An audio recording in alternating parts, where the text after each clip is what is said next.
Good afternoon, everyone. Welcome to Expressionism Art. This is Farah Quinatadcan, your reporter, and with me is Miss Jimenez, our visual designer, and Miss Karla, Dooc, our researcher.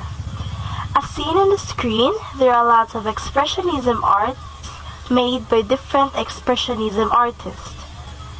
Next slide, please. So, Expressionism movement.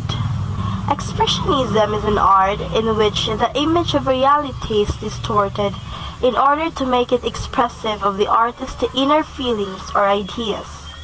It is considered more as an international tendency than a coherent art movement, which was particularly influential at the beginning of the 20th century. It spanned various fields such as arts, literature, music, theater, and architecture. The term Expressionism is thought to have been coined in 1910 by Czech art historian Antonin Matček, who intended it to denote the opposite of Impressionism. Whereas the Impressionists sought to express the majesty of nature and the human form through paint, the Expressionists, according to Matček, thought only to express inner life, often via the painting of harsh and realistic subject matter. It should be noted, however, that neither Dooc nor similar sub-movements ever referred to themselves as Expressionists, and in the early year of century, the term was widely used to apply to a variety of styles, including post-Impressionism. So, the Expressionism movement was begun about 1905 when a group of German artists led by Ernst Ludwig Kitchener formed a loose association called Die Brücke, or the Bridge. A few years later, in 1911, a like-minded group of young artists formed the Blue Rider, or the Blue Rider, in Munich after the rejection of Wassily Kandinsky's painting The Last Judgment during 1910 from a local exhibition. In addition to Kandinsky, the group included Franz Marc, Paul Lee, and August Mack, among others, all of whom made up the loosely associated group. So their reason is to have a response to a widespread anxiety about the humanity's increasingly discordant relationship with the world and accompanying lost feelings of authenticity and spirituality. Expressionism also is a complex and vast term that has meant different things in different times. However, when we speak of expressionist art, we tend to think either about the artistic tendency which followed as a reaction to Impressionism in France, or about the movement which emerged in Germany and Austria in the early 20th century. The term is so elastic that it can accommodate artists ranging from Van Gogh to Egon Schiele and Wassily Kandinsky.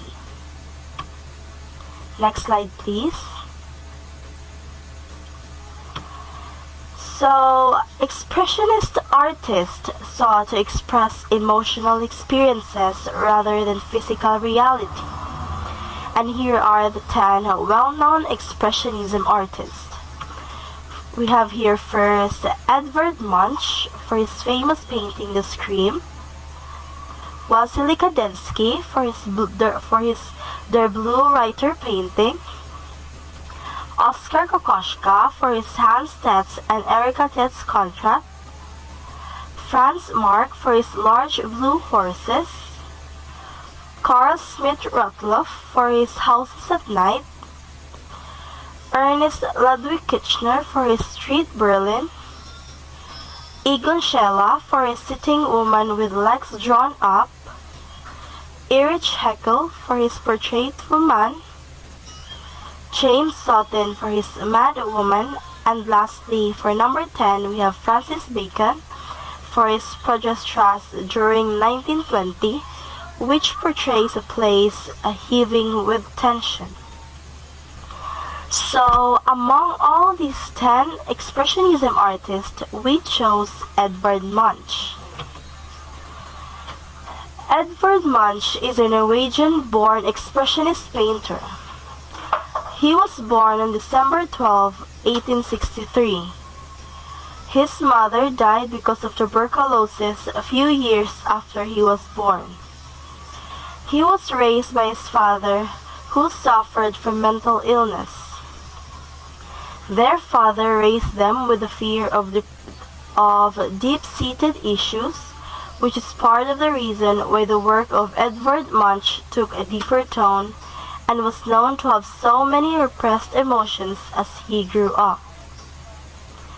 Majority of his work depict life and death scenes, love and terrors, and the feelings of loneliness was often feelings or mood which viewers would note that his work patterns focused on. So, next slide please. So, Norwegian painter Edvard Munch is widely known for his iconic pre-expressionist painting The Scream or The Cry. Throughout his artistic career, Munch focused on scenes of death, agony, and anxiety in distorted and emotionally charged portraits. All of these are styles that would be adopted by the Expressionists. Here, in Munch's most famous painting, he depicts the battle between the individual and society. The setting of the scream was suggested to the artist while walking along the bridge overlooking Oslo. As Munch recalls, "The sky turned as red as blood. I stopped and leaned against the fence, shivering with fear. Then I heard the enormous, infinite scream of nature." Although Munch did not observe the scene as rendered in his painting, the scream evokes the jolting emotion of the encounter and exhibits a general anxiety towards the tangible world. The representation of the artist's emotional response to a scene would form basis of Expressionist artistic interpretation. The theme of individual alienation, as represented in this image, would persist throughout the 20th century, captivating the Expressionist artists as a central feature of modern life. So, next slide please. So here is their summary of interpretation to the painting. So the painting entitled The Scream was all about a person in the middle of a bridge wearing a terrified face while covering their ears. This painting was inspired by the hallucinatory experience in which Munch felt and heard a scream throughout nature. Many people assumed that it was created after he experienced a breakdown or a panic attack during a walk with his two friends. Thus, the painting The Scream was not just a result of stress or an uncharacteristic moment of panic. It also represents the darkly troubled times Munch was experiencing as he dealt with mental illness and trauma, and his attempt to explain his experience through what he knew best, which is through painting.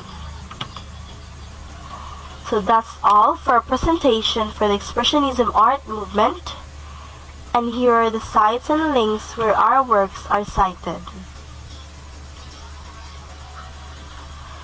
So for our letter of acknowledgement, first and foremost, we would like to give our warmest thanks to our parents and relatives who gave us financial and moral support. We are grateful to them for providing us with all of the things to complete our activity, such as load, Wi-Fi connection, gadgets, and food. Also, we would like to thank God, the author of knowledge and wisdom, for his countless acts of love. The completion of these activities could not have been possible without him. that would be all for the Expressionism group. This has been the Crescent Crew. Thank you and good afternoon.